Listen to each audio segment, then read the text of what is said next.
Eesti meistrivõistlused käesoleva spordis 2018 kuni 95 kilogrammi parem käsi. No nii, me näeme siin paremal pool on Mikk Schönberg ootab oma vastast Sergei Stashkot. Nii, mõlemad on sama masti mehed. Põhimõtteliselt kaal on väga sarnane. Kes näis nüüd? Mikk on kindlasti selle käesolemise kauem tegelenud, kuid Sergei on väga tark laua taga.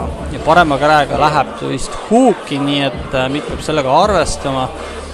Nii, randmes sirgeks ja kohe tuleb go ja vaatame Mikk versus Sergei. Kas siit tuleb nüüd kiire pinn või tuleb mingi referiigrip või tuleb strapsid, kohe saame teada.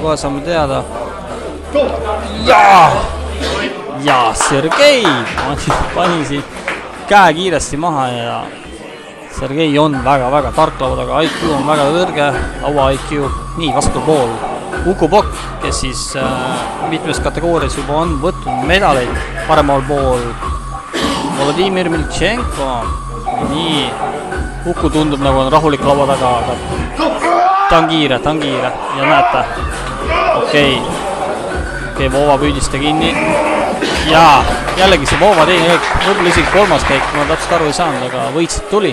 Nii, vasakul pool siis Voova, paremal pool Sergei, väga head sõbrad muidu, päris ütleme nii, et elus lauast eemal, aga laua taga võib öelda, et armu ei anta. Nii, opa, ei saanud.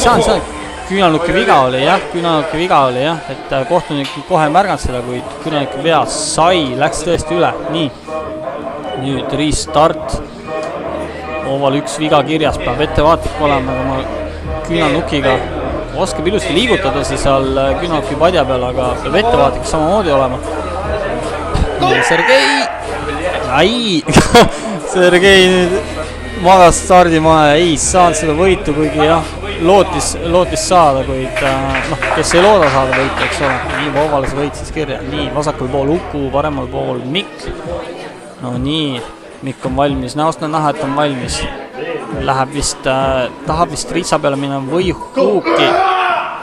Ja ka ei saa Uku top-rolli vastu midagi, et Uku top-roll on väga hea, on kõvasti oma rannet treeninud viimasel aastal, ütleme nii, et ranne on üks tähtsamaid komponente või käevarre lihased siis, et ja seda ta on teinud samuti näppe kindlasti. Nii, Uku versus Sergei, Sergei tahab finaali minna ja on finaalis. Nii, nüüd Sergeil on uus võimalus, ta peab 2 korda võitma muidugi Voovat, et siit võit saada. See on tema põhiline eesmärk, siit võit võtta parema käega. Vaatame, referii grip, okei, üks tahtis vist pöidjad alla, teine peale. Sergei käsi läks kinni. Voova käsi kinni ja start. Ei saa ja võit! Eesti meister!